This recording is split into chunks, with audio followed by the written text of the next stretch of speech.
नमस्कार, news blast देख रहे हैं आप और आपके साथ हूं मैं डॉक्टर जयती मिश्रा। चलिए इस बुलेटिन की शुरुआत करते हैं। सबसे पहले महाराष्ट्र की बात करते हैं। एक बार फिर से महाराष्ट्र की कमान देवेंद्र फडणवीस संभालने वाले हैं, क्योंकि ये तीसरी मर्तबा होगा जब देवेंद्र फडणवीस महाराष्ट्र के मुख्यमंत्री के तौर पर शपथ लेंगे। कल शाम 5:30 बजे मुंबई के आजाद मैदान में शपथ ग्रहण समारोह रखा गया है। खुद देश के प्रधानमंत्री इस शपथ ग्रहण समारोह में मौजूद होंगे और उनके अलावा भी कई बड़े चेहरे इस शपथ ग्रहण समारोह की शोभा बढ़ाएंगे, क्योंकि आज विधायक दल की बैठक हुई और विधायक दल के नेता के तौर पर देवेंद्र फडणवीस के नाम का प्रस्ताव आगे बढ़ाया। नेता उन्हें चुना गया विधायक दल का, और ऐसे में पर्यवेक्षक निर्मला सीतारमण और विजय रूपाणी की मौजूदगी में जब बैठक हुई तो बैठक के बाद ये फैसला हुआ। ऐसे में महायुति, जिसकी इस बार महाराष्ट्र में बम्पर जीत हुई है, महायुति संगठन गठन की ओर से राज्यपाल के समक्ष सरकार बनाने का दावा भी पेश किया गया। राज्यपाल सीपी राधाकृष्णन को विधायकों का समर्थन पत्र सौंपा गया और इसी के साथ 11 दिन से जो कश्मकश चली आ रही थी, जो सवाल चला आ रहा था, क्योंकि देखिए लगभग ये स्पष्ट था कि जिस तरह का जनादेश इस बार महायुति को मिला और इंडिविजुअली भारतीय जनता पार्टी की जो परफॉर्मेंस इस बार रही, उसमें कोई दोराहे नहीं थे कि भारतीय जनता पार्टी महाराष्ट्र में अपने मुख्यमंत्री के फेस को स्टैब्लिश करने वाली है और सबसे आगे इस रेस में देवेंद्र फडणवीस ही चल रहे थे।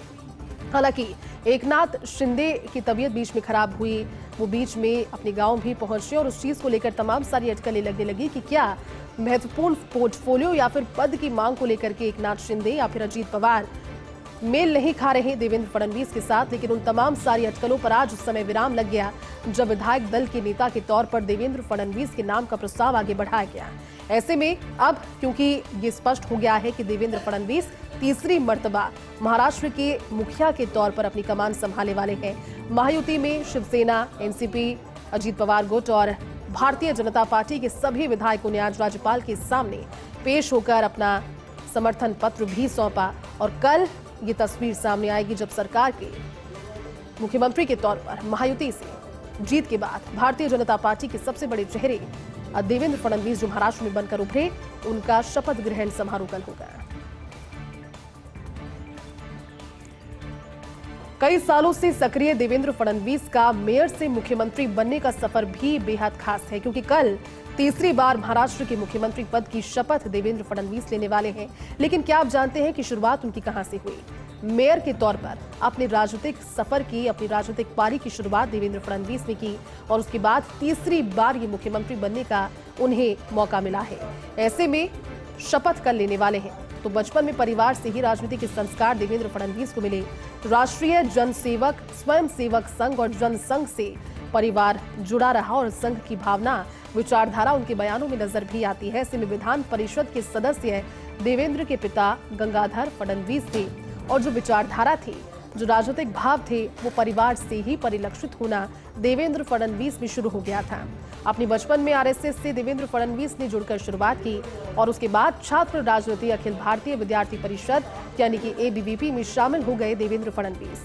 27 वर्ष की उम्र में नागपुर के सबसे कम उम्र के महापौर बनकर उन्होंने एक सक्रिय पारी की शुरुआत की और उसके बाद महाराष्ट्र के दूसरे सबसे युवा मुख्यमंत्री बने देवेंद्र फडणवीस। एकनाथ शिंदे के मुख्यमंत्री बनने के बाद उन्होंने उप मुख्यमंत्री का कार्यभार संभाला। हाल ही में आपने वो जिम्मेदारी भी उनकी देखी, लेकिन इससे पहले 2014 में महाराष्ट्र के मुख्यमंत्री देवेंद्र फडणवीस रह चुके थे और 2019 में भी मुख्यमंत्री पद की शपथ देवेंद्र फडणवीस ने ली। मेरा पानी उतरता देख मेरे किनारे पर घर मत बसा लेना, मैं समंदर हूं लौट कर वापस आऊंगा। उद्धव ठाकरे की सरकार बनने पर देवेंद्र फडणवीस ने कहा था ये बात और ऐसे में शिवसेना ने भाजपा के साथ पुराना गठबंधन तोड़ा। लेकिन महाराष्ट्र में सबसे बड़ी पार्टी और फिर भी 2.5 साल विपक्ष में भाजपा बैठी।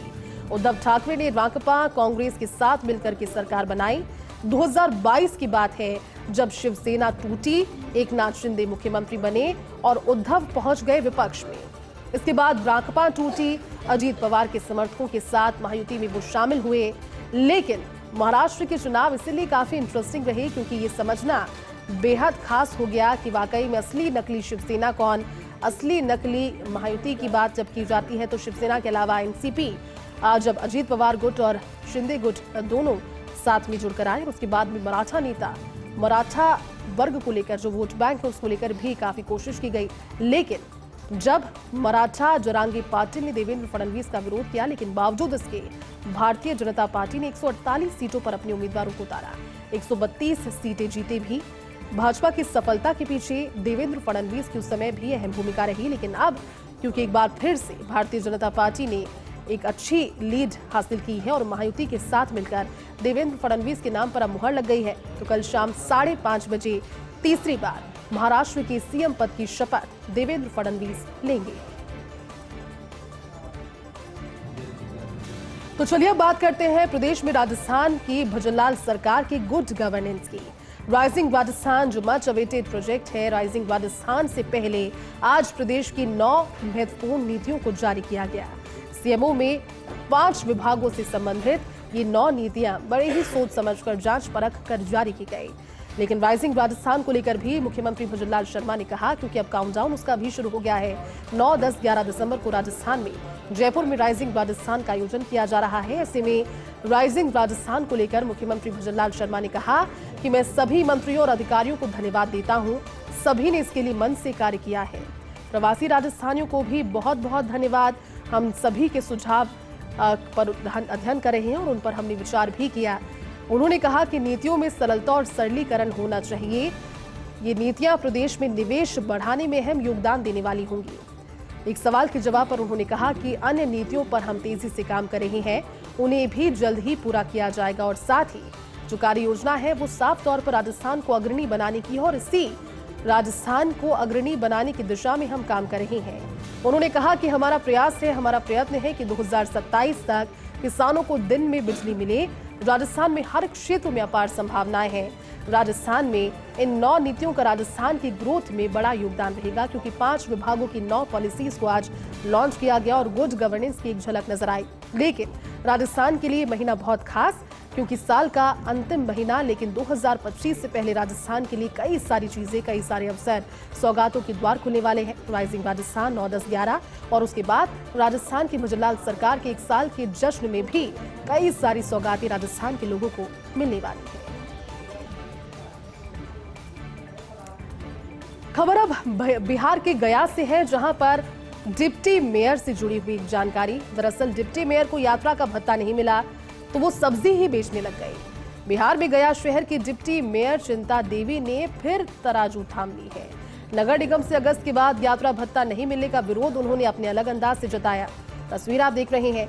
डिप्टी मेयर को यात्रा भत्ता के रूप में हर महीने 10,000 रुपया अलॉट किए जाते हैं। पिछले वर्ष निकाय चुनाव में पार्षद जब चुनी गई चिंता देवी और उसके बाद पार्षद और डिप्टी मेयर बनने से पहले नगर निगम में सफाई कर्मी वो थी, तो उन्होंने अपनी जायज मांग को लेकर के कुछ इस अंदाज में अपनी मांग को सभी के सामने रखा। वो तराजू लेकर बैठ गई और सब्जी बेचने लगी। फिलहाल केदारनाथ मार्केट में सब्जी बेच रही है बिहार के गया की डिप्टी मेयर चिंता देवी।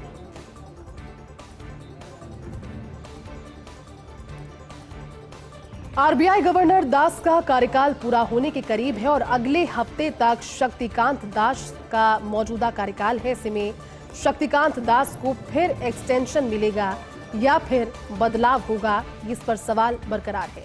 2018 से भारतीय रिजर्व बैंक के गवर्नर बने हुए हैं शक्तिकांत दास, तो वहीं आरबीआई के डिप्टी गवर्नर माइकल पात्र के उत्तराधिकारी की तलाश शुरू हो गई है। जनवरी में समाप्त हो रहा है डिप्टी गवर्नर माइकल पात्र का कार्यकाल भी। ऐसे में सवाल ये कि जब हम बात करते हैं रिजर्व बैंक ऑफ इंडिया की, लेकिन आरबीआई के गवर्नर शक्तिकांत दास का कार्यकाल पूरा होने से पहले ये अटकलें और ये सवाल भी कि क्या उन्हें कार्यकाल में एक्सटेंशन मिलेगा या फिर उनके कार्यकाल की समाप्ति के बाद बदलाव होता है। और ऐसे में 2018 से जब भारतीय रिजर्व बैंक के गवर्नर के तौर पर शक्तिकांत दास को हमने देखा, नोट पर उनकी सिग्नेचर देखी, तो डिप्टी गवर्नर माइकल पात्र के उत्तराधिकारी की भी तलाश शुरू हो गई है, क्योंकि उनका कार्यकाल भी खत्म होने को है।